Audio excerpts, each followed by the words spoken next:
Daar's iets besonders daaraan om 'n voertuig regtig te leer ken wanneer jy hom saam met jou gesin op vakansie vat. Nie net vir 'n naweek of 'n vinnige rit nie, maar oor honderde kilometers met bagasie, kinders, rusplekke, opdraandes, langpadgeselsies en daardie stil oomblikke wanneer almal slaap en jy net ry. Dis presies hoe ons die Desember vakansie saam met Ford se Everest Sport deurgebring het. Ons het begin met 'n rit see toe, Leisure Bay aan die KwaZulu-Natal se suidkus, 'n goeie toets vir enige voertuig se langpad gerief en krag. Op pad soontoe het ons in Van Renen oornag voor ons die volgende dag die pad gevat het. Daarna het 7 dae by die see gevolg en toe 'n reguit rit terug huis toe. As dit nie genoeg was nie, het ons later ook vir 'n paar dae by 'n dam buite Pretoria gaan uitspan. Met ander woorde, die Everest het gewerk. Wat van die eerste oomblik af uitgestaan het, is hoe gerieflik hierdie voertuig is. Daar's eenvoudig ruimte vir mense, vir bagasie, vir vakansiegoed wat altyd meer word as wat jy beplan het. Die 2 ekstra sitplekke agter is ideaal wanneer jy dit nodig het, maar wanneer hulle platgeslaan word, sit jy met 'n reuse kattebak wat 'n gesinsvakansie moeiteloos hanteer. Binne is die Everest modern en deurdag. Alles voel solied, goed gebou en gebruikersvriendelik.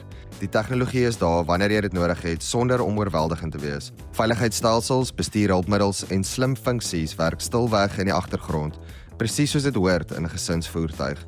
Onder die engine cap sit Ford se 2 liter bi-turbo diesel en hy bied 154 kW en 500 Nm.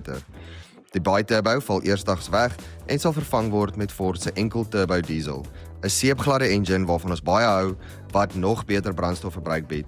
En sou 'n mens se kragvraat wees, is daar steeds die V6 diesel met 184 kW en 600 Nm.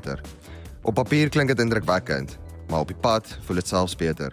Die 10-spoed outomatiese radkas is seepglad gekalibreer. Radwisselings is skaars merkbaar en of jy nou rustig oor lang afstande ry of vinnig wil verbygaan, is daar altyd krag beskikbaar. Dis een van daardie voertuie wat net moeiteloos voel. Ten spyte van sy grootte, het die Everest my verras met sy brandstofverbruik. Oor die vakansie het ek gemiddeld so wat 9 liter per 100 km gehandhaaf. Met 'n vol tank wat wys jy kan amper 1000 km ry, bring dit 'n vorm van gemoedsrus wat jy eers regtig waardeer op 'n lang pad met jou gesin.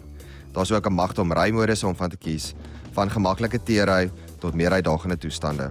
Die Ford Everest Sport tref 'n goue middeweg tussen krag en gerief, tussen moderne tegnologie en praktiese gebruik, tussen gesinsvriendelikheid en daardie gevoel dat jy enigiets kan aanpak.